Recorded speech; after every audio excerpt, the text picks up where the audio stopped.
पुढे बघूयात काश्मीरच्या पुलवामामधील त्रालमध्ये सुरक्षा दलांना मोठे यश मिळाले। सुरक्षा दलांनी पुलवामा इथं 3 दहशतवाद्यांचा खात्मा केला। जैश ए मोहम्मदच्या 3 दहशतवाद्यांना कंठस्नान घालण्यात आलं। आसिफ शेख, अमीर वाणी, यावर भट या दहशतवाद्याचा खात्मा करण्यात आला। ठार झालेल्या दहशतवाद्यांमध्ये एकानं पहलगाममधील हल्ल्याला लोकल सपोर्ट दिल्याची सूत्रांची माहिती आहे। यातील आसिफ शेखचा पुलवामा आणि पहलगाम हल्ल्यात सहभाग असल्याचा संशय सुरक्षा दलांना आहे।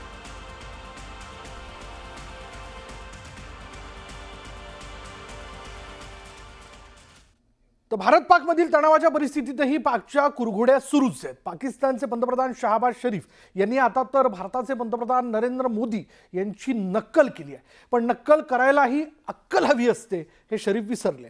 मोदींनी पंजाबच्या जालंधरमधील आदमपूर एअरबेसला भेट दिली होती आणि त्यानंतर आता मोदींचीच नक्कल करत शहबाज शरीफ सियालकोटच्या लष्करी तळावर पोहोचलेत। भारताने पाकवर केलेल्या एअर स्ट्राईकमध्ये याच तळाचं मोठं नुकसान झालं होतं। एकीकडे मोदींनी MiG-24 आणि S-400 जगाला दम दाखवला, तर शरीफ यांनी एका टँकवर उभं राहत भाषण केलंय, ज्या टँकचा भारत पाक युद्धाशी कुठलाही संबंध नव्हता। लष्करी तळाचं नुकसान लपवण्यासाठी शरीफ यांची लष्करी तळावरील लँडिंगही लपवण्यात आली। पाकिस्तानने जारी केलेल्या दृश्यांमध्ये शरीफ केवळ एका जीपमध्ये प्रवास करताना दिसतायत। मोदींची नक्कल करण्याच्या नादात पाकिस्तानची पुन्हा एकदा किरकिरी झाली आहे।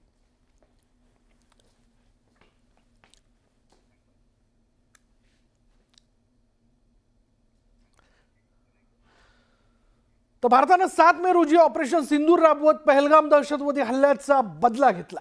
पाकिस्तानमधील 9 दहशतवादी तळ हवाई हल्ले करत भारताने उद्ध्वस्त केले आणि या ऑपरेशनचं वैशिष्ट्य म्हणजे भारताने पाकिस्तानच्या चीनी बनावटीच्या हवाई संरक्षण यंत्रणेला अवघ्या 23 मिनिटात जाम करून टाकलं। यानंतर हवाई दलाने बापू अचूक लक्ष्यभेद करून ऑपरेशन यशस्वीरित्या पूर्ण केलं।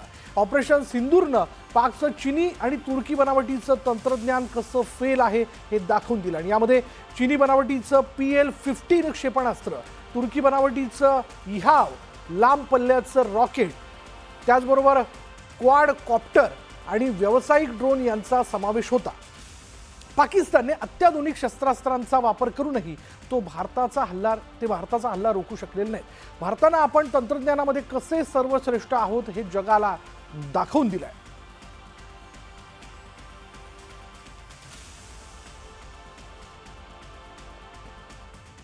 भारताने पाकची चीनी रडार यंत्रणा कशी केली जाम, जाणून घेऊया।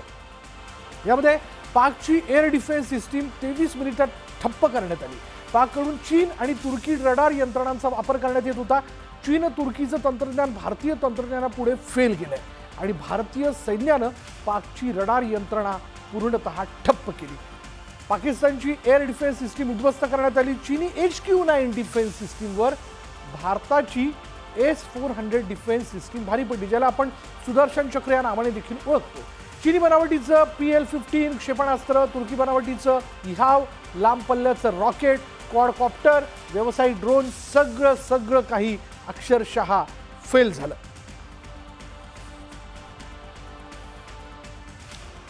दरम्यान पाकिस्तानचे कुठले एअरबेस भारताने उद्ध्वस्त केले जाणून घेऊयात। पाकिस्तानच्या एअरबेसचं नुकसान करण्यात आलेलं आहे। यामध्ये नूर खान, मुरीद, सरगोदा, यामध्ये नूर खान आहे, मुरीद आहे, त्याचबरोबर आपण जर बघितलं मुरीद एअरबेस नंतर सरगोदा एअरबेस, सियालकोट एअरबेस आणि या एअरबेस नंतर जर आपण पाहिलं प्रत्येक म्हणजे महत्त्वाचे जे एअरबेस होते ते आपण टार्गेट केलं। सियालकोट एअरबेस, त्यानंतर जर आपण पाहिलं तर इतरही असे एअरबेस आहेत ज्यांना आपण टार्गेट केलं, अक्षरशः धावपट्टी उद्ध्वस्त करून टाकली। पसरूर हे एक एअरबेस आहे, ते देखील आपण उद्ध्वस्त केलं। रफिकी हे एक एअरबेस आहे, ज्या ठिकाणाहून पाकिस्तानच्या महत्त्वाच्या कारवायांमध्ये त्यांचे लष्करी विमानं जे ते उड्डाण घेतात।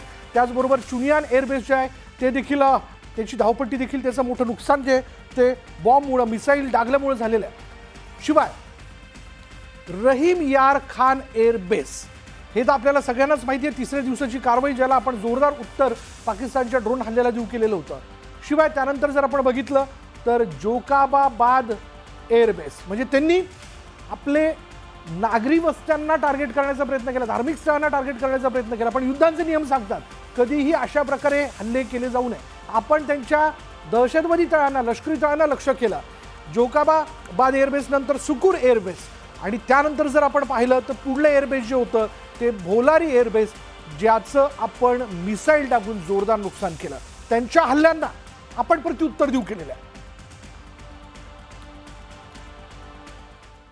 पुढे जर आपण पाहिलं तर भारताला भागवास्त्र हे नवीन स्वदेशी काउंटर ड्रोन प्रणाली मिळालेली आहे आणि या ओडिसातील गोपालपूरमध्ये भार्गवास्त्रची यशस्वी चाचणी जी आहे ती करण्यात आली. भार्गवास्त्र ही एक ड्रोन विरोधी प्रणाली आहे आणि या भारतीय लष्कराच्या वरिष्ठ अधिकाऱ्यांच्या उपस्थितीत 3 चाचण्या याच्या घेण्यात आलेल्या आहेत. या दरम्यान 4 रॉकेट टाकण्यात आलेले आहेत आणि ते सर्व लक्ष्यांवरती जाऊन आदळले. भार्गवास्त्र हे solar defence and aerospace limited म्हणजे अर्थातच SDAL ने विकसित केलंय. समुद्र सपाटीपासून 5000 मीटरपेक्षा जास्त उंचीवर असलेल्या विविध भूप्रदेशांवर तैनातीसाठी डिझाईन करण्यात आलेली ही प्रणाली भारताच्या सशस्त्र दलांसाठी महत्त्वाची ठरणार आहे. भार्गवास्त्र आणखीन एक जबरदस्त अशी प्रणाली आहे. आपल्या लष्कराच्या या सगळ्या ताफ्यात दाखल झालेली आहे. भारताला भार्गवास्त्र ही नवीन स्वदेशी काउंटर ड्रोन प्रणाली मिळाली आहे. ओडिसातील गोपालपूरमध्ये भार्गवास्त्रची यशस्वी चाचणी करण्यात आली. भार्गवास्त्र ही एक ड्रोन विरोधी प्रणाली आहे. भारतीय लष्कराच्या वरिष्ठ अधिकाऱ्यांच्या उपस्थितीत 3 चाचण्या याच्या घेण्यात आल्या आणि या दरम्यान 4 रॉकेट टाकण्यात आले आणि ते सर्व लक्ष्यांवरती जाऊन आदळले. भार्गवास्त्र हे solar defence and aerospace limited अर्थातच SDAL ने विकसित केलेलं आहे. समुद्र सपाटीपासून 5000 मीटरपेक्षा जास्त उंचीवर असलेल्या विविध भूप्रदेशांवर तैनातीसाठी डिझाईन करण्यात आलेली ही प्रणाली भारताच्या सशस्त्र दलांकरता महत्त्वाची ठरणार आहे.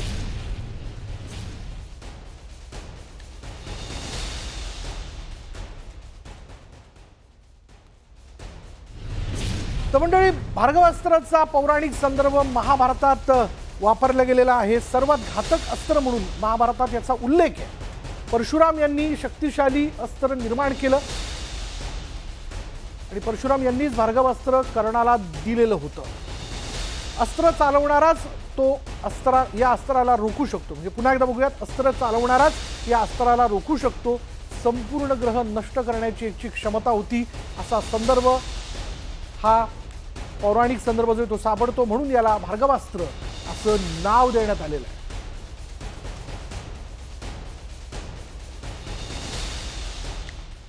भारतीय लष्कराच्या ऑपरेशन सिंदूरमध्ये बंगळुरूमध्ये जन्मलेल्या ड्रोनने सीमेपलीकडे दहशतवाद्यांच्या पायाभूत सुविधा नष्ट करण्यात महत्त्वाची भूमिका बजावली. अल्फा डिझाईन टेक्नॉलॉजीने इस्रायलच्या एल्बिट सिक्युरिटी सिस्टीमच्या सहकार्याने बनवलेला स्काय स्ट्रायकर, बघा स्काय स्ट्रायकरचा वापर करण्यात आला होता. सायलेंट किलर प्रमाणे या ड्रोनने त्याची भूमिका बजावली आहे. ते एक सशस्त्र UAV आहे जे बॅटरीवर चालतं आणि जवळजवळ आवाजहीन आहे. ते 1 ते 3 तास टिकू शकतं आणि 5 ते 10 किलोग्रॅम पेलोड वाहून नेऊ शकतं. 80 ते 100 किलोमीटरच्या रेंजमध्ये ते कार्य करतं.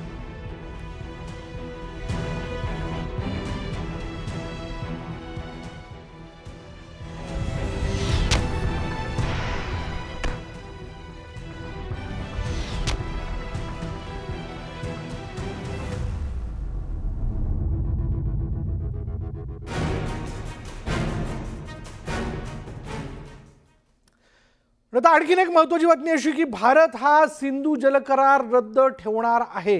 सिंधू जल करारावर भारताने आपली स्पष्ट भूमिका मांडलेली आहे. पाकिस्तानकडून दहशतवादी कारवाया थांबेपर्यंत करार रद्दच राहणार आहे. रक्त आणि पाणी एकत्र वाहू शकत नाही असं परराष्ट्र मंत्रालयाकडनं त्यांनी दिलेल्या स्टेटमेंटमध्ये म्हणण्यात आलेलं आहे. पाकिस्तानकडून पाण्यासाठी भारतासमोर आता लोटांगण घातलं जात आहे. त्यांच्या जलशक्ती मंत्रालयाकडनं, त्यांच्या जल मंत्रालयाकडनं एक पत्र जे तिथल्या जलमंत्र्यांनी आपल्याला पाठवलेलं आहे, ज्यामध्ये त्यांनी सिंधू करार करण्यात यावा असं त्यांनी म्हटलंय. तो स्थगित आहे. 2022 पासून जर आपण पाहिलं तर सिंधू कराराच्या संदर्भातल्या ज्या काही महत्त्वाच्या बैठका जागतिक बँकांच्या प्रतिनिधींच्या मार्फत घेण्यात येत होत्या त्या बैठकांनाच आपण उपस्थिती दर्शवली नाही आणि आता तर या दहशतवादी कारवायांनंतर तो सिंधू करार करायचाच नाही ही भूमिका जी आहे ती भारतानं स्पष्ट केलेली आहे. भारत का मत एकदम स्पष्ट है. टेरर और टॉक एक साथ नहीं हो सकते. टेरर और ट्रेड एक साथ नहीं चल सकते और पानी और खून भी एक साथ नहीं बह सकता। The Indus Waters Treaty is held in abeyance and will be continued to be held in abeyance until cross-border terrorism by Pakistan is credibly and irrevocably stopped.